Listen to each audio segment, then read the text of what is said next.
오늘부터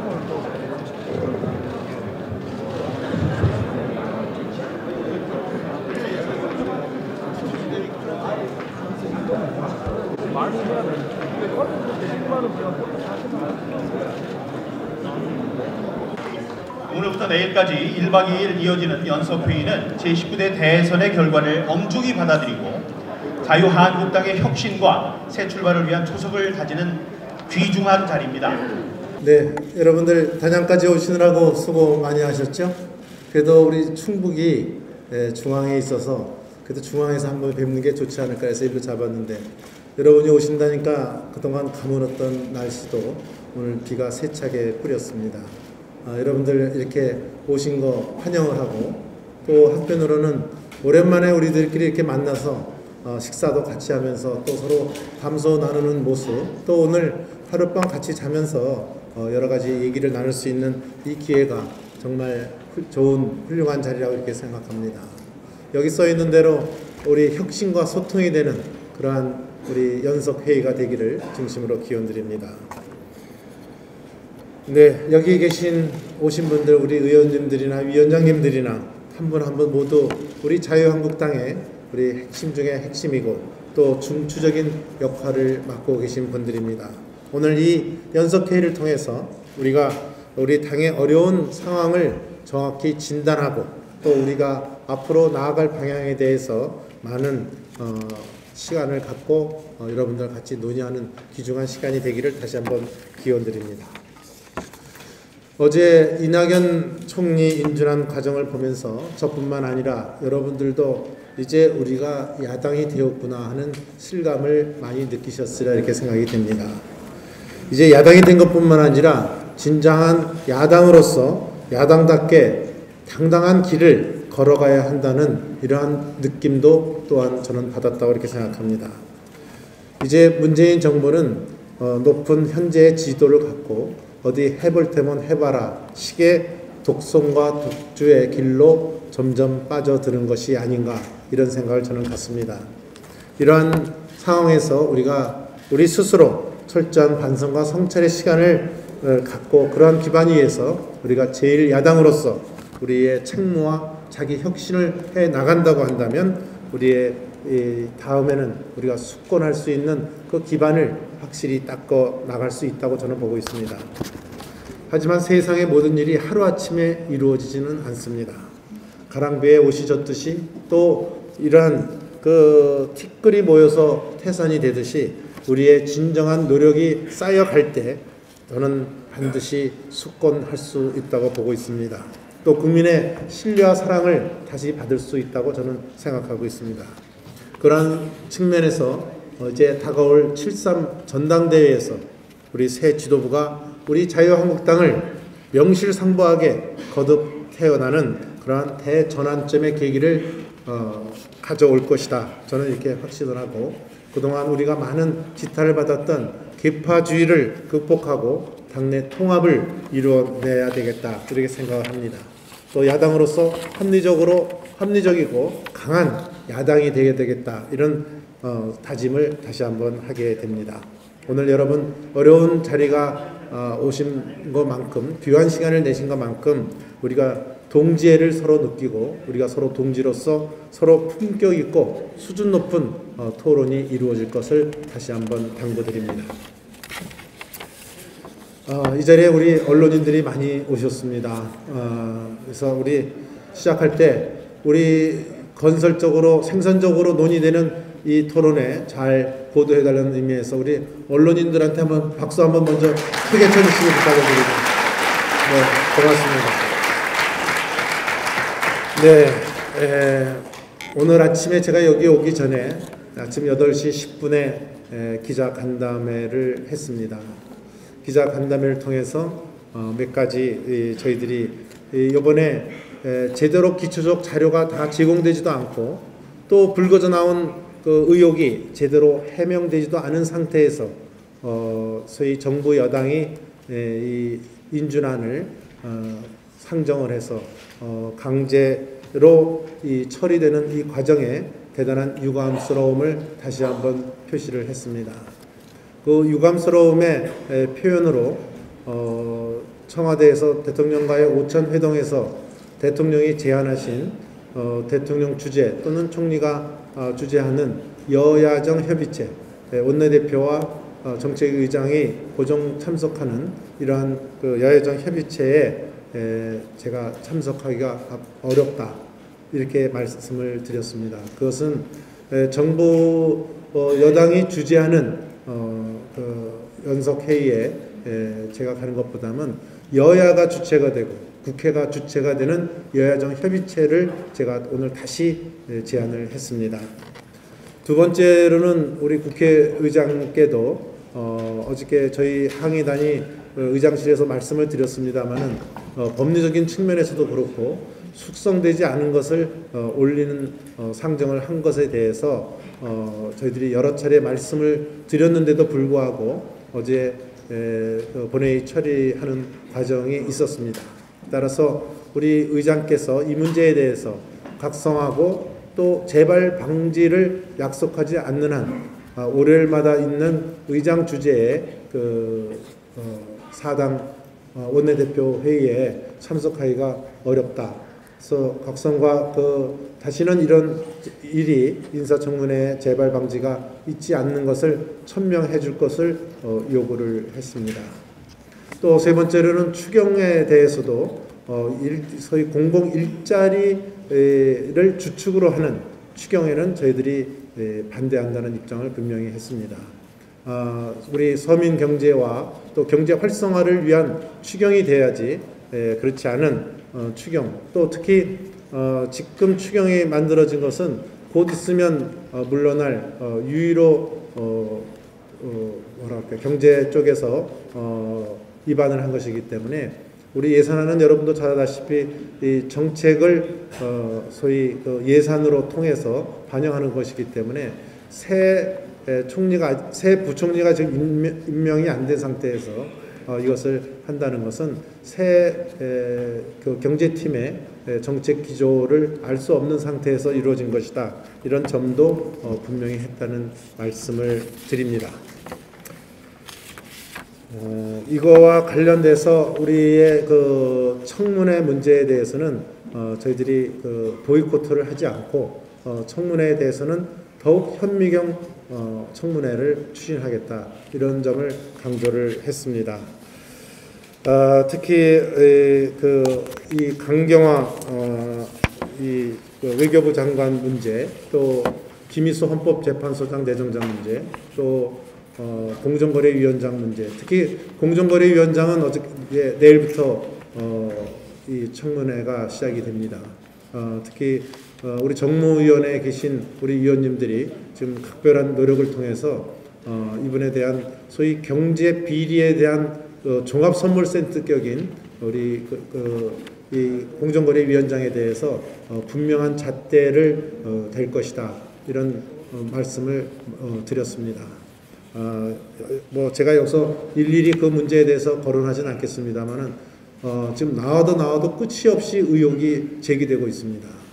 그래서 이것 문제, 특히 또 강경화 외교부 장관 같은 경우에는 이 외교는 신뢰를 가장 생명으로 하는데 이 거짓말 의혹이 지금 꼬리를 물고 있는 이런 외교부 장관에 대해서 거짓말 장관을 저는 의혹의 장관을 만들 수 없다 이렇게 생각을 하고 있습니다. 이런 점에 대해서 오늘 분명히 했다는 말씀을 드립니다. 특히 한 말씀만 제가 더 드리면 이 사드 문제와 관련해서 제가 이 인사 실패와 함께 이 국정 난맥상의 대표적인 것으로서 지금 사드 문제가 대두되고 있습니다. 청와대 안보실과 국방부가 진실 게임을 하는 모습을 보고 진실 공방을 하는 모습을 보고 국민들은 지금 아연실색하고 있습니다. 코미디를 하고 있다 이렇게 보고 있습니다. 또 이것에 대해서 국가 기밀적인 이런 것들이 배치되고 이 반입되는 것을 마치 반입은 밀반입을 하는 것처럼 보도를 하고 있고 또 얘기를 하고 있고 또 이것에 대해서 군사 기밀적인 사항을 공개를 하는 이런 우를 범하고 있습니다. 야당은 또 이걸 갖고 청문회까지 하자고 얘기를 하고 있습니다.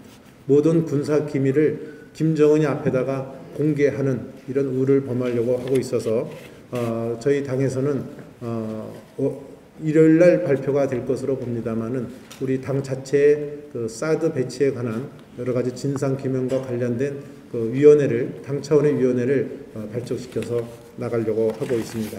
그래서 저는 지금의 그 외교 안보 문제에 대해서는 저희 당으로서는 통큰 협치를 해 나가려고 하고 있습니다.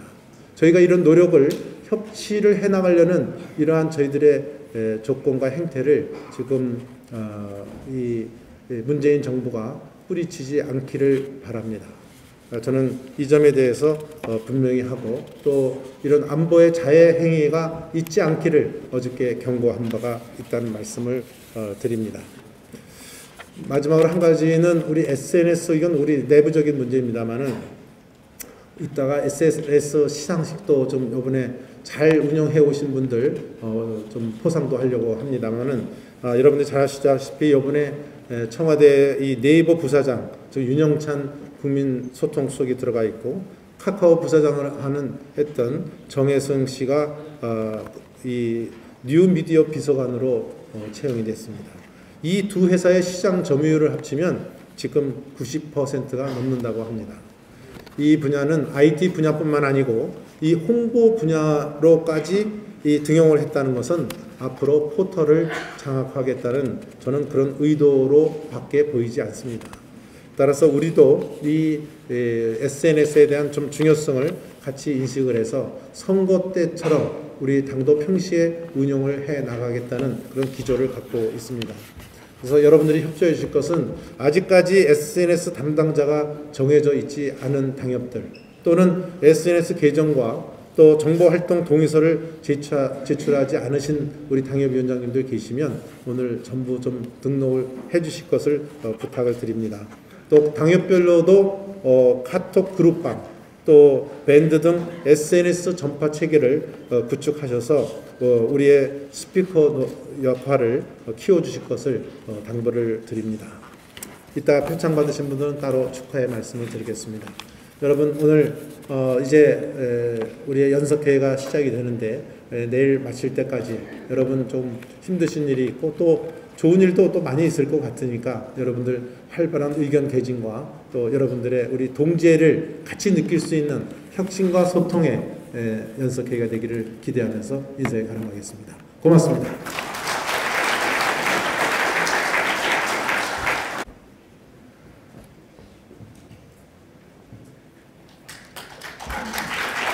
네, 감사합니다. 존경하는 국회의원님, 당협위원장님, 멀리까지 오시느라고 고생 많으셨습니다. 당의 정책 방향에 대해서 간략하게 보고드리겠습니다. 이제 10년 만에 우리 자유한국당이 야당이 되었습니다. 이제 우리 당은 국민들께 능력 있는 제1야당, 책임 있는 국정 동반자라는 모습을 보여준다고 생각합니다. 그 중심에 바로 정책과 민생 활동이 있습니다. 당의 정책 방향은 당의 강령인 우리의 사명으로 표시가 되어 있습니다.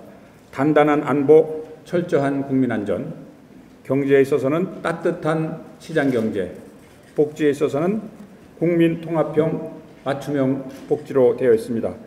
이것을 종합하면은 결국 국민과 민생으로 표시될 수 있다고 생각합니다. 국민과 국가를 더욱 안전하게, 경제를 더욱 건강하게, 서민과 사회적 약자들을 더욱 살기 좋게 만드는 이런 일이 앞으로 우리 당이 해나갈 일이라고 생각합니다. 특별히 이번 대선 결과에서 나타났듯이 세대별로 보면은 20대, 30대, 40대, 50대까지도 우리가 참패를 했고 지역별로 보면은 수도권과 호남에서 참패를 했습니다. 우리가 앞으로 이런 것을 교훈 삼아서 중도 보수를 다 어울릴 수 있는 정당으로 다시 태어나야 된다고 생각을 합니다. 그런 측면에서 우리 6월 임시국회는 서민중심입법, 민생실천 국회로 해나가도록 하겠다는 보고에 말씀을 올립니다. 그동안 각 상임위별 정조위원장님들과 협의를 거쳐서 이번 임시국회는 경제 활성화, 서민 활력 회복, 공정사회 격차 해소 등 3대 민생 과제를 중심으로 해서 10대 세부 분야를 선정을 했습니다.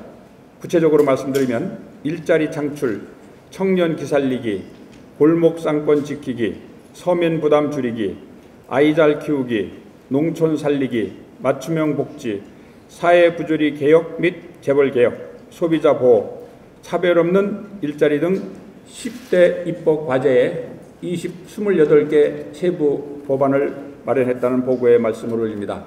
당 정책위 활동 방향에 대해서 말씀 올리겠습니다. 우리 당은 각 상임위별로 정조위원회가 구성되어 있습니다. 상임위 간사님께서 정조위원장을 맡으시고 원외위원장님 각계 전문가로 해서 정조위가 구성되어 있습니다. 이 정조위 활동은 민생은 현장에, 우리 한국당도 현장이라는 각오로 임해나가도록 하겠습니다. 이와 별도로 현장의 문제를 직접 국민 속에 들어가서 파악하고 또 해결책을 강구하기 위해서 서민 민생 전반을 챙길 수 있는 가칭 국민 속으로 위원회를 만들어서 이달부터 출범시켜서 운영을 해나가겠습니다. 이 국민 속으로 위원회는 현장 문제가 있는 현장에 출동해서 현장 애로를 파악하고 대응해 나가고 각종 단체와 간담회라든지 국회 토론회를 통해서 현장에 있는 국민의 어려움을 살피는 그러한 정당으로 바뀌도록 해나가겠습니다. 앉아서 일하는 조직이 아닌 발로 일하는 조직으로, 펜으로 일하는 조직이 아닌 땀으로 일하는 조직으로 우리 정당이 바뀌어서 국민 속의 정당, 국민의 신뢰받는 우리 자유한국당이 되도록 해나가겠습니다. 감사합니다. 철한 사명감과 애당심으로 당 발전에 기여한 공로가 크므로 이에 표창합니다. 2017년 6월 1일 자유한국당 당대표 권한대행 정우택. 네, 세 분이 같이 사진 촬영하시죠.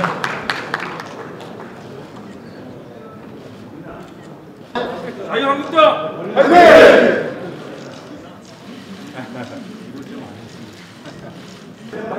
하나, 둘, 셋! 화이팅! 내려왔어.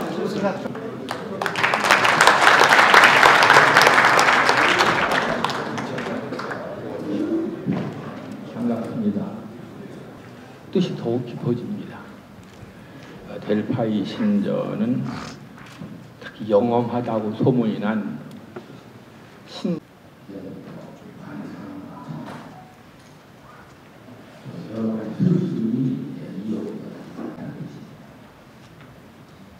착하게 살아온 사람이 갑자기 악한이 될 수 없으니까 착한 대로 살면은 하고 소통하겠습니다. 입니다. 혁신을 하지 않으면 절대 마음을 되돌릴 수가 없고 소통이라고 하면 반드시 우리 당이 처음으로 만나야 될 세대입니다. 불통하고 노인 세대만 대변하고 기득권의 이미지를 벗어나질 못하고 보수라고 하지만 닫힌 보수의 이미지를 형성하고 있는 게 바로 우리 자유한국당의 현실입니다. 무수히 많은 20대 대학생들이 자발적으로 당원 가입을 하고 있는 그런 추세인데요. 자유한국당의 가장 취약층인 20대를 우리는 지금 외면하고 있습니다. 그냥 애써 피하고만 있습니다. 개의 적극적 자세로 임해주신 데 대해서 진심으로 감사드립니다. 특히 오늘은 또 1박 2일이라 어제와 다르게 또 일정이 있으신 분도 많이 계실 텐데 우리가 시간을 지켜서 또 일이 있으신 분들은 또 일을 보셔야 되기 때문에 저희들이 충분하게 말씀드릴 시간이 충분치 못해서 송구스럽다는 말씀을 드립니다. 더 갖고 또 여러분들도 그러한 마음가짐의 자세가 이루어지지 않았나 저는 이렇게 생각을 합니다. 특히 어제 오늘에 걸쳐서 치열한 우리 분임 토의와 또 오늘의 자유 토론을 이끌어주신 우리 여러분께 다시 한번 감사드리고 우리 원내 운영과 또 당무 운영에 반영할 것은 좀 적극적으로 반영하도록 이렇게 노력을 하겠습니다. 또 7.3 전당대회를 통해서 우리 당이 완전히 새롭게 태어날 수 있도록 앞으로 지속적인 여론을 수렴해 나가도록 하겠습니다. 말씀 주신 것 중에 제가 그냥 느낀 것 중에 다 한마디 한마디가 귀중하고 좋은 말씀입니다만은 제가 느낀 것은 어저께 그 청년들의 쓴소리를 들은 그 코너가 지금 좋은 반향을 일으키고 있습니다. 여기서 제가 어저께 앞에 나와서 잠깐 말씀을 드렸습니다만은 우리 청년들과의 소통을 할 수 있는 어떤 플랫폼을 만들어가는 거. 또 두 번째, 저희들이 이것을 좀 당과 청년들과의 그 소통을 온라인이나 오프라인에서 조직적으로 좀 시스테마틱하게 운영될 수 있는 이런 체제를 갖추는 것. 이것을 제가 아주 가슴 깊이 느꼈습니다.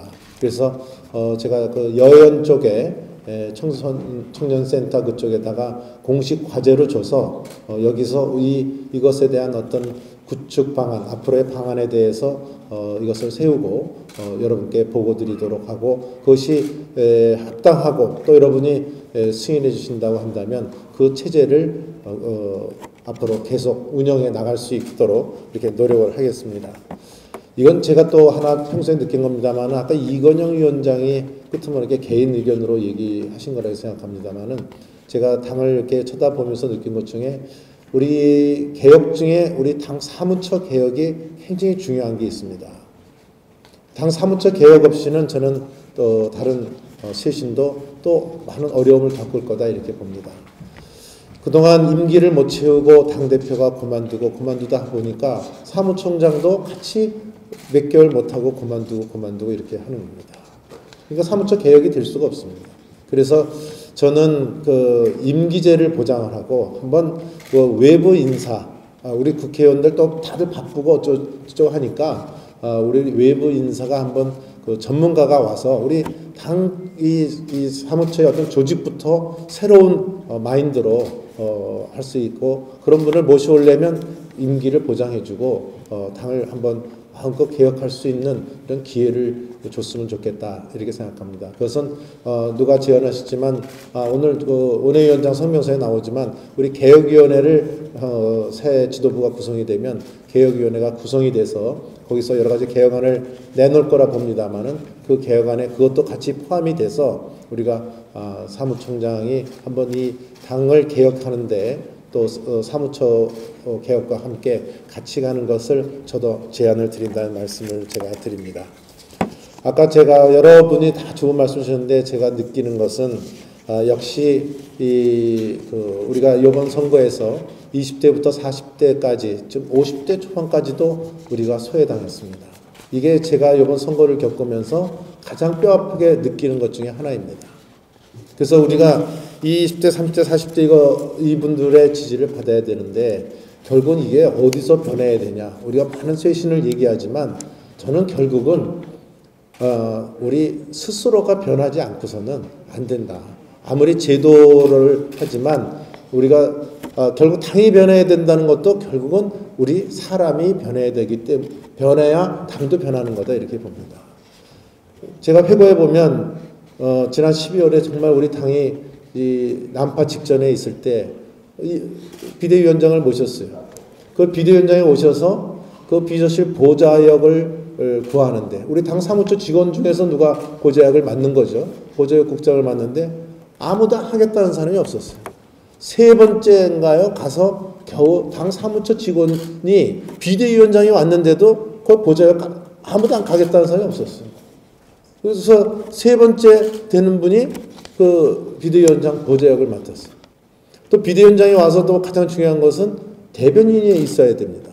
우리 당의 얘기를 언론에 얘기해야 되기 때문에.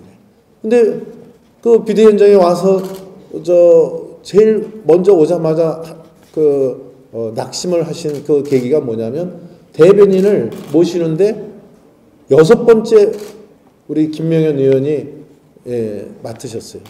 그래서 이런 걸 보고 당이 정말 어려울 때 나는 과연 그때 뭐를 했는지 이번 선거 때도 많은 분들이 다 같이 노력해 주셨어요. 근데 만에 하나 혹시라도 이번 선거 때 나는 좀 뒤에 빠져 있었다고 한다면 우리 이번 기회 통해서 당이 어려울 때 정말 이렇게 새롭게 거듭나려고 할 때 나라도 가서 뭔가 이 역할을 해야 되겠다. 이런 우리의 마음이 스스로 변하지 않으면 저는 단만 이런 연석회의 우리 수없이 해보지만 또 선거 수없이 치러보지만 선거 패배할 때는 이런저런 시끄러운 소리 나옵니다. 그렇지만 또 지나면 용두삼이 되고 이런 것을 제가 많이 봐왔기 때문에 아까 이런 것이 바로 우리가 죽어야 산다 그 말씀으로 한마디로 대표되는 게 아닌가 이렇게 생각합니다. 오늘 저는 이 연석회의가 1박 2일 동안 여러분이나 저나 모든 귀중한 시간을 여기다 할애를 했지만 오늘 여기서 우리가 헤어지면서 정말 우리가 한번 죽어보자. 우리 한번 새롭게 거듭 태어나보자. 우리 당을 한번 거듭 태어나도록 이번 기회에 한번 만들어보자. 이런 마음가짐만 우리가 확실히 하고 오늘 헤어진다고 한다면 저는 오늘 연습회의는 성공했다고 저는 감히 그렇게 평가를 하겠습니다. 여러분 그런 마음으로 1박 2일 임해 주셨기 때문에 제가 서두에 진심으로 감사하다는 말씀을 드렸다. 이렇게 말씀을 드립니다. 한 가지만 더 말씀드리면 우리가 이제 여러분이나 저나 힘든 야당의 길을 걸어가야 합니다. 여기 많은 분들 경험이 많으시기 때문에 야당을 해보신 경험을 갖고 계시라 생각합니다. 저도 야당의 경험을 갖고 있습니다. 이제 시작입니다. 총리 인준 한번 겪으면서 저는 어저께 굉장히 내 마음에 이 야당 정말 어떻게 해나가야 될지 굉장히 진짜 제 마음이 무겁고 가슴이 내려앉는 이런 기분을 제가 가졌습니다. 아마 이 힘든 이 길을 가져가야 될 때 우리가 이 길을 이겨나가는 것은 우리가 같이 동지라는 것을 갖고 있을 때 우리 마음속에 서로 동지애를 갖고 있을 때 이것이 극복할 수 있다고 봅니다. 그것이 여러분의 표현에는 화합으로 우리 계파주의를 청산하고 화합으로 가자는 말로 대변될 수도 있다고 저는 봅니다. 우리가 같이 동지애를 갖고 이 어려움을 겪어 나갈 때 우리는 우리 전쟁 영화에서도 보다시피 동지애로서 그 모든 걸 이겨나가는 영화도 많이 보지 않았습니까? 그래서 우리가 이 어려움을 동지애로서 뚫어나갈 수 있고 우리 투쟁의 전열에 같이 서로 너와 나와 같이 어깨를 나란히 하고 동행해 주실 것을 제가 여러분께 같이 저도 그렇게 하겠다는 약속을 드리면서 노력하겠다 이런 말씀을 드립니다. 예, 오늘 또 좀 언론이 있어서 좀 언론에 보내는 메시지를 좀 같이 말씀을 드리도록 하겠습니다.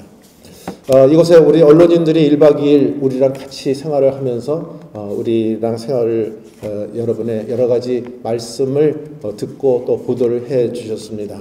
먼 곳에서 여기까지 와서 취재해 주시고 또 특히 우리 당 의원님들 또 당협위원장님들과 격이 없는 시간을 보내주셨습니다. 저는 더없이 우리 당을 많이 이해해 주셨으리라 이렇게 저는 생각을 하고 우리 1박 2일 동안 애써주신 언론인 아까 어제 시작할 때도 제가 박수를 보냈습니다만은 우리 애써주셨다고 한번 박수 한번 더 언론인께 박수 보내주시기 바랍니다. 네, 여러분도 잘 알다시피 지금 김상조 공정거래위원장 내정자에 대한 청문회가 진행이 되고 있고 지금 속보가 계속 들어오고 있습니다.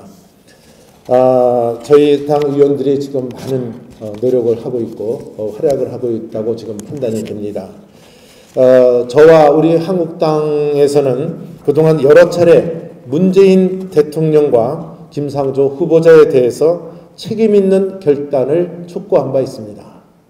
그러나 결국 아무런 조치 없이 국회 인사청문회에 임하게 되어 매우 유감스럽다는 말씀을 먼저 드립니다. 여러 차례 말씀드린 바와 같이 김상조 후보자는 불공정거래위원장이라고 할 만큼 공정거래위원장의 자격이 없다고 판단을 하고 있습니다.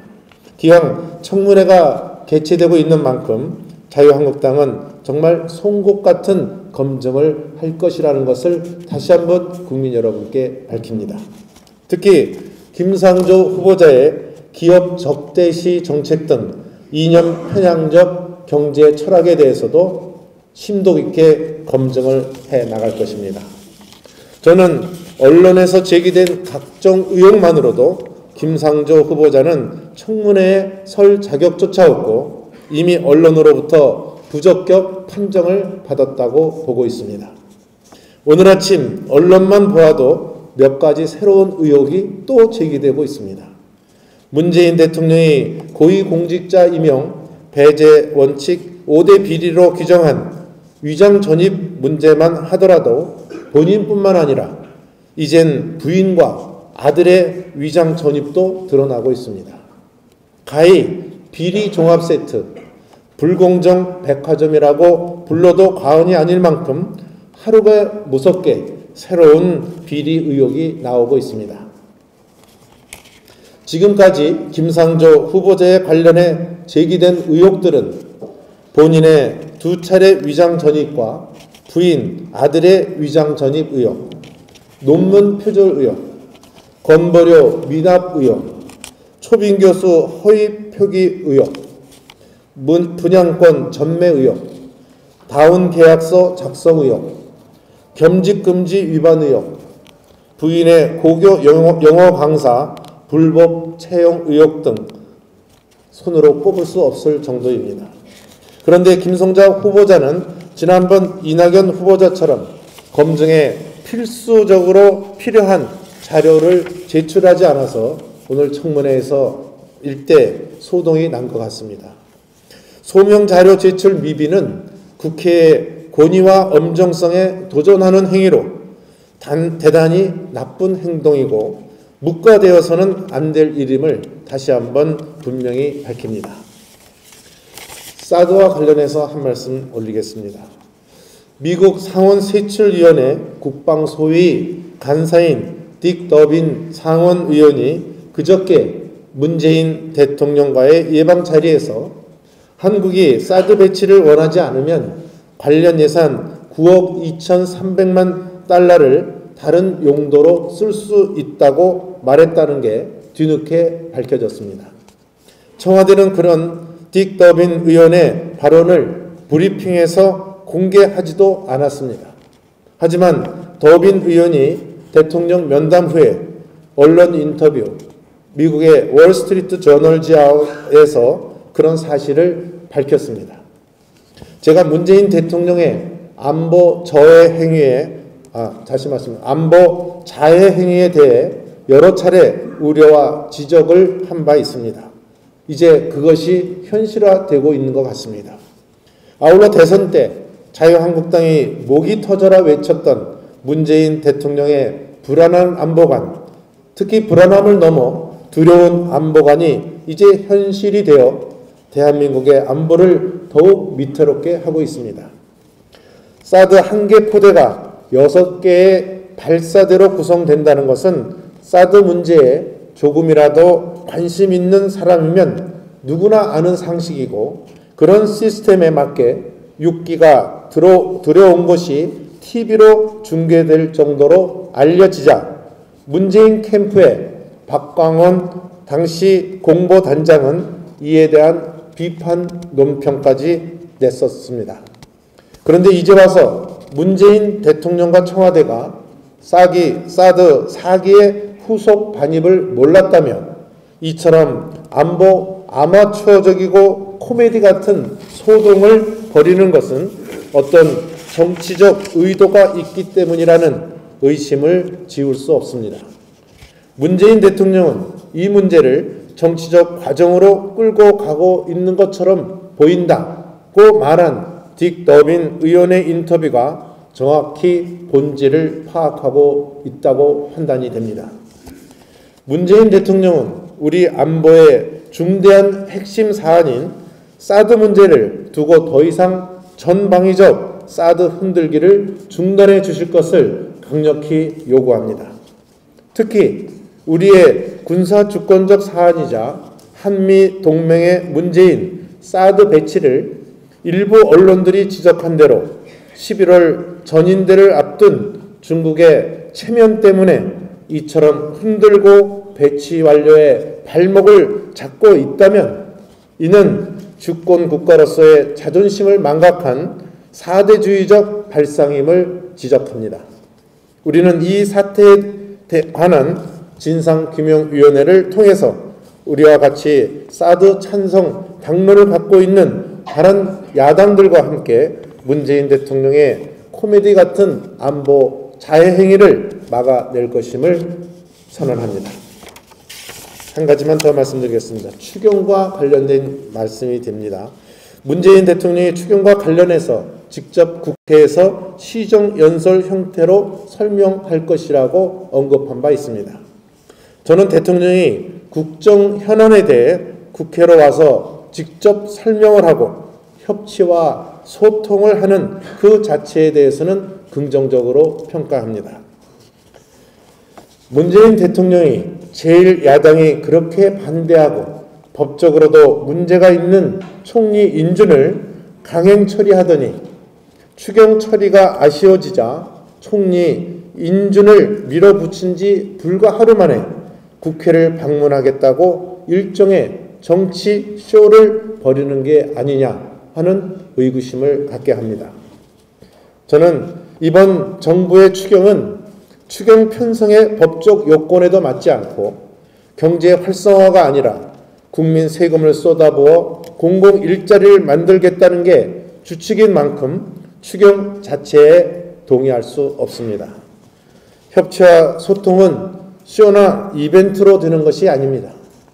진정한 협치와 소통을 바란다면 총리 인준을 강행 처리한 것에 대한 책임 있는 입장 표명과 함께 의혹투성이로 인사청문 자격조차 부족한 후보자들에 대한 지명 철회가 우선이라는 말씀을 다시 한번 드립니다. 네, 제가 메시지는 여기까지 전달하겠습니다.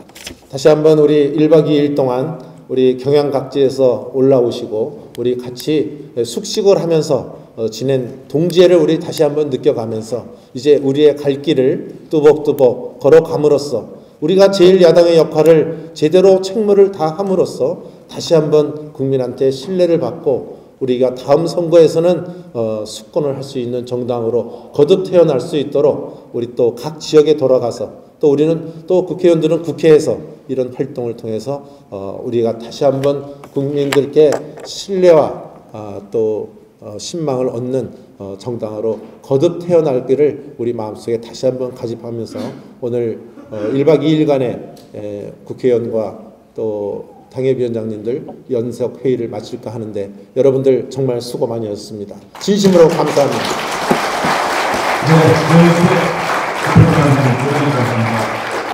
자유한국당은 대한민국 적통 보수 정당으로서 오늘 이 자리에 섰습니다.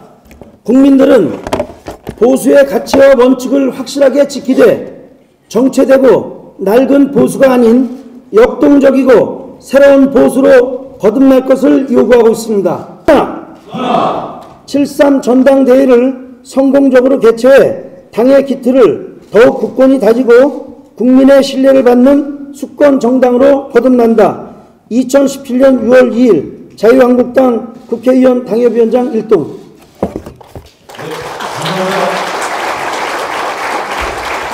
이상으로 1박 2일 전에 의원회의를 모두 마치겠습니다.